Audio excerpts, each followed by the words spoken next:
Hello, my favorite fragrance friends. How are you doing today? What's up? I want to raise the subject of compliments today. What fragrances do you think get the most compliments? I personally came to the conclusion that the perfumes people can smell get compliments. The projection, the longevity, the diffusion, and it's there. Somebody will say something during the whole day that if you're out somewhere, somebody will notice. If you love the fragrance, wear it, right? It doesn't matter what other people think, unless you overspraying way too much and you suffocate people. That's the only limit, I think. Otherwise, there are no limits. Let's talk about the fragrances from my collection that recently, I would say during the last 5 to 6 months, were getting the most attention. And I will start strong today. I will start with the king or queen of compliments. This is Jasmine Frick by Room 1015. This thing attracts so much attention. It's insane. I don't think any fragrance from my closet, my whole closet, attracts this many compliments. It's a jasmine soaked in mango and orange juice with sprinkles of black currant in it and creamy banana-like ylang ylang. It's seriously tropical. It's seriously sweet. It's fun. It's positive.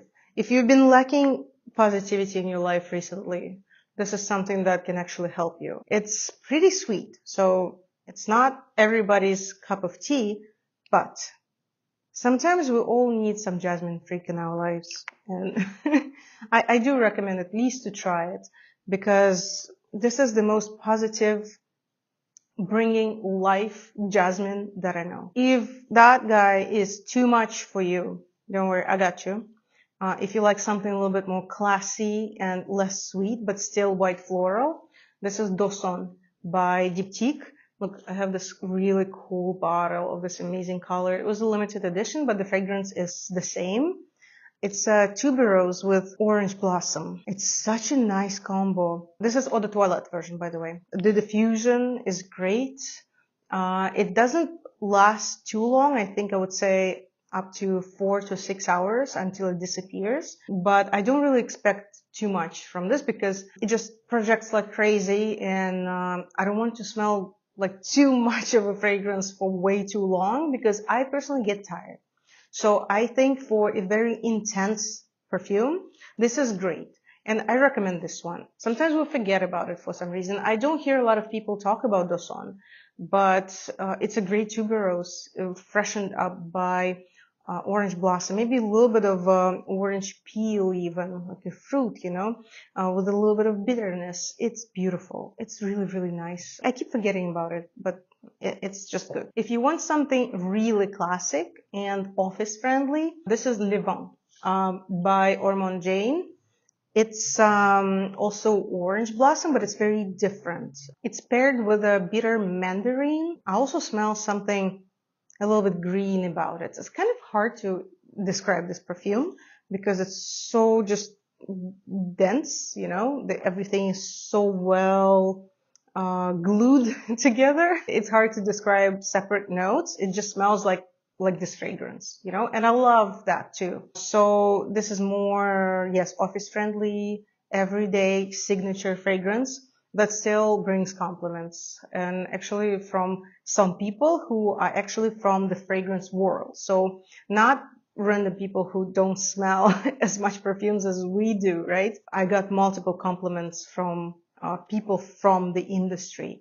So it actually says something. Maybe I need a bottle too because it's just also very nice. I like this perfume a lot. And it's the only one from the brand that I actually would consider in a full bottle. Sometimes something's just not working out with a particular brand. That's absolutely fine. And now back to the beasts. This is Miller Harris Scherzo. It's actually dedicated to my favorite book by Fitzgerald. Usually people know Gatsby. Gatsby is good, but honestly, I never really enjoyed Great Gatsby, to be honest. Unpopular opinion, I don't like Great Gatsby. I don't really believe the story. It never worked for me. But Tender as the Night, it has much more autobiographical moments there, and he describes a lot of personal details from the relationship with his wife. So if you like Fitzgerald, if you never read Tender as the Night, I highly recommend that book to you. It's a beautiful book. Scherzo is a beautiful perfume. It's a caramel-like rose paired with very silky oud. It's beautiful. It's classy. It's maybe the most classy oud that I know. I love this fragrance. I honestly, when I received this bottle for the first time, it's not a lot of usage, but also I don't need more than 2 sprays, guys, because it's a beast. I cannot spray too much of this, but I used it a lot over this summer, and people noticed too. Oh, yeah, okay. I cannot. I need to put it away because I will spray it all over myself, which is not good for the sake of this video because I will just not smell anything else afterwards. Let's continue talking about roses. Experimentum Crucis by Etat Libre d'Orange. I think this is one of the most interesting works by Quentin Biche. It's a mineral called rose with dew on its petals, like a cold dew. It's a little bit gothic. I also smell the hints of red apple in this scent. The projection is beautiful. It has the most beautiful trail in the world.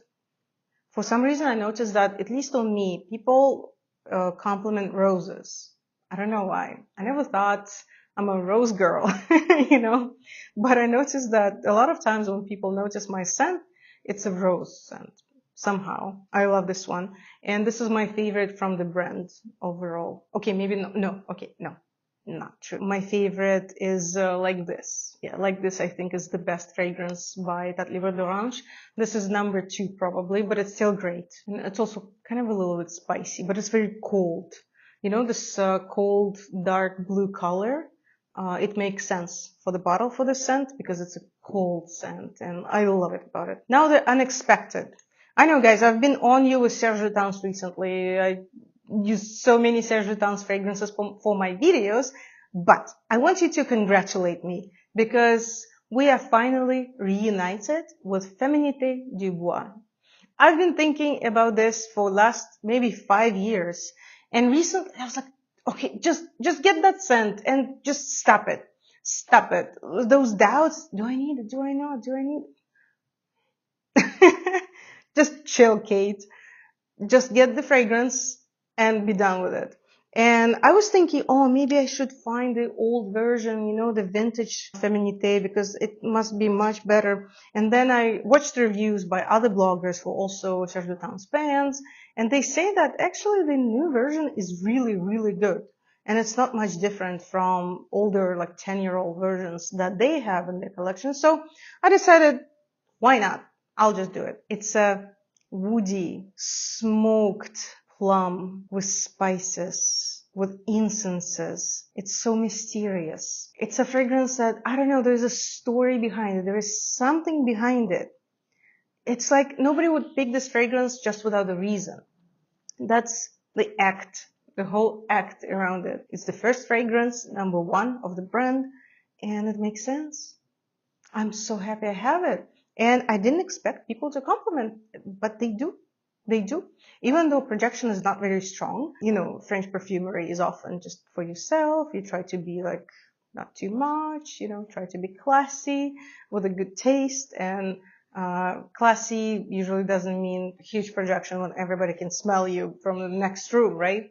So yeah.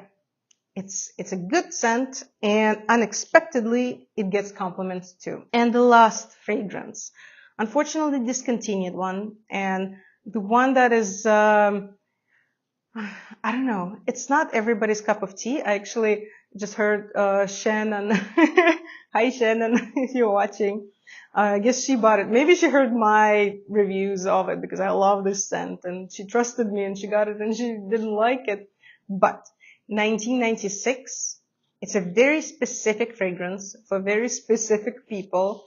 But if it works, guys, it works. If it's love, It's a real love. They just recently discontinued this perfume, but I still see it on the shelves in different countries. So it's still existing. It's still possible to try it.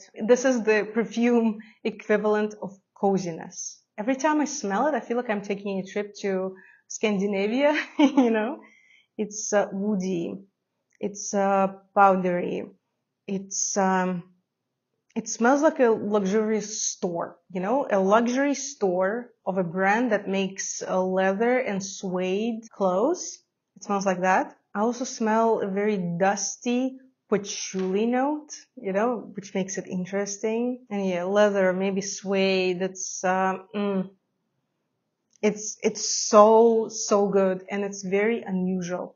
I also was surprised that people noticed this one, but especially because I've been mostly wearing it now in the fall, and people are more into woody fragrances, right? Less fruits and flowers, more like wood and spices, and this is just the hit. Yeah, people love it. I love it. I'm so happy that we're synchronized.